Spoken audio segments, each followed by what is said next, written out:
This is the Pixel 9 Pro XL.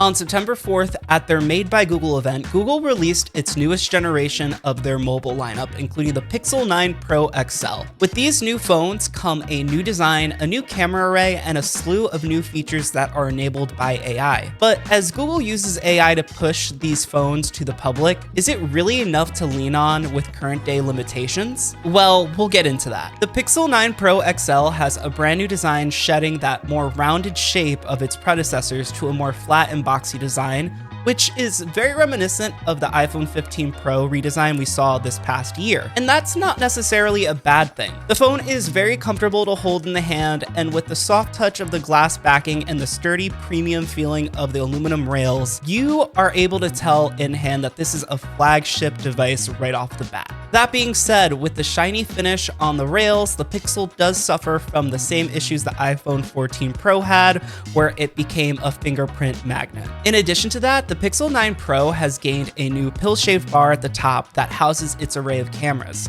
I think the Pixel handles this aspect of the design the best because you are able to navigate your phone comfortably while it is laying flat on a surface like a table. Other than that, the most notable feature you might come across regularly when using this device would be the upgraded ultrasonic fingerprint scanner, which is very responsive, and I have yet to come across a time where it failed. Taking a look at the display, you are greeted with a 6.8-inch 1344 by 2992 resolution screen that Google calls their Super Actua display.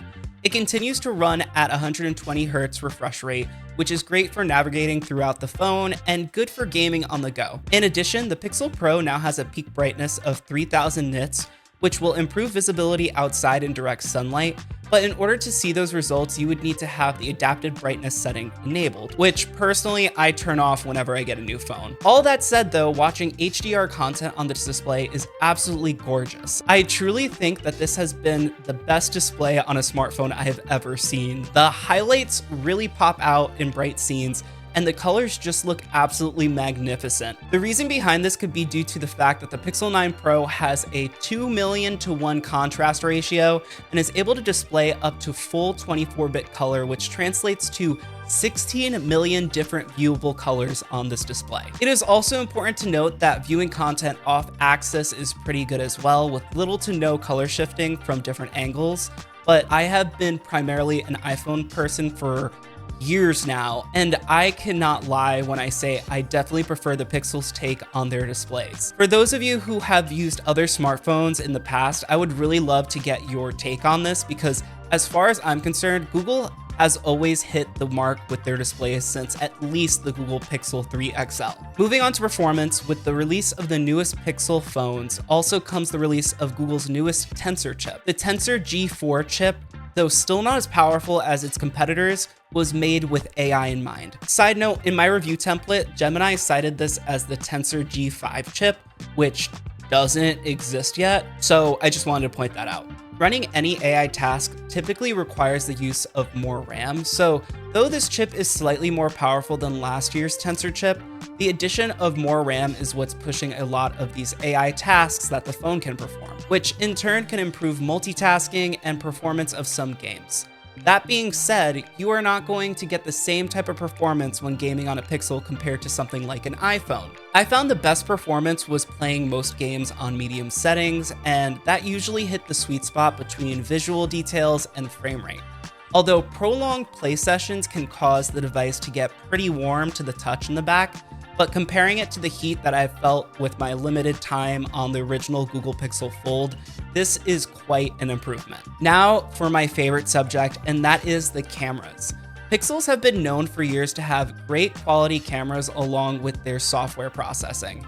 On the Pixel 9 Pro, it is important to note that it features the same primary and ultra-wide camera as the standard Pixel 9, but it does gain an additional 5x telephoto lens, which will help when photographing and filming things from a distance. That being said, for my research, I have heard that the main camera sensor is about the same as last year, but the ultra-wide camera has now been upgraded to a 48 megapixel sensor that bends down to 12 megapixels. This welcome upgrade now helps bridge the gap between photo quality a bit better between your lenses, and no matter what lens you use, you are still going to end up with that beautiful ultra contrasty picture that will pop. Some people prefer a more natural look from their photos, but I personally have always loved how the Pixel line of phones handles their photo processing. As for the new features, Google claims that they have improved their night sight feature, which helps take photos in low light, more advanced portrait photos, which honestly still seems to need a lot more work when compared to an iPhone. There are still times where the Pixel doesn't separate things out right and cuts off edges or parts of hair, etc. But let's say your picture comes out exactly how you'd like it. You just want to add a little bit more of something to up the quality. That is where the new Magic Editor feature comes into play. Now, in addition to the features we had on the Pixel 8 Pro, like Magic Eraser and Drag to Move, we now have a Reimagine feature, which lets you circle, brush, or tap parts of the image, and using a prompt, you can have AI change or add details to an image that might not have even been there to begin with. I think this feature is a bit hit or miss, but it's a fun novelty to have and experiment with. And while we're on the subject of the camera, Google also showcased the new Add Me feature, which let you basically composite two images together for when you don't have a third person to take a photo for you. It's a pretty cool concept, except I've been having issues with it working correctly. And in some cases, it's cut off limbs, so do what you want with that info. As for video, the Pixel 9 Pro has done a great job with video processing. Footage filmed by hand looks absolutely buttery smooth while also looking as vibrant as the photos it produces. My only complaint would be when switching from one lens to another, there is an obvious tell in the footage that I feel like could have been made to look a bit more smooth if the work had went into it. But if you want even better quality footage, you can choose to use the new Video Boost feature that will process your video after you take it and enhance your footage, even upscaling it to 8K or further brightening footage taken in low light. And I definitely can't move on without mentioning that the front-facing camera has also been upgraded to a 48 megapixel sensor as well, making your selfies more detailed than they have ever looked before. When it comes to battery life, the Pixel 9 Pro XL has been doing a great job. As a heavier phone user, I've found that it was able to get through the entire day, usually with about 20 to 30% battery left. And if you have a 45-watt charger, which isn't included in the box, you can charge your Pro XL up to 70% within 30 minutes. These might seem like small improvements, but they make a big difference in the lifespan of a phone. As for software, Google has always had the advantage of shipping their products with the latest Android software features since they created. This year, they bring a lot of their AI features to Pixel first. This includes Gemini Live, which we have witnessed earlier in this video. It's a very impressive feature that offers you the opportunity to engage in free-flowing conversation with your digital assistant. It can help you bounce ideas off of someone and point you towards different sources to explore on different topics. Once again, very interesting and impressive technology, but its usefulness does seem to be limited. As we saw in the beginning of this video. Hey, what's up you guys? Editing Chris here real quick. I just wanted to mention in this video, I did say that we covered Gemini earlier on in the video. That was part of an initial idea I had that had to be scrapped because the audio got messed up. Basically, what you want to know is that the experience you get typing in Gemini as opposed to Gemini Live is very different. So I will share a small clip of what happened when I asked Gemini to do something. But the long story short is if you type it in text, it can make you a document. But if you ask it through Gemini Live, it cannot use Google Docs. And I basically asked it to make a template for the review, and then I asked it to make a shot list, which many of the shots you have already seen. So yeah, just let's get back into that. I'm doing well. So I'm reviewing the Pixel 9 Pro XL. Can you make me a Google document with an outline of all the subjects I should touch upon, including the new features that are on the Pixel 9 Pro XL and what they bring to the table? I'm aiming for the video to be about 10 minutes long. So I can't use Google Docs yet when we are live.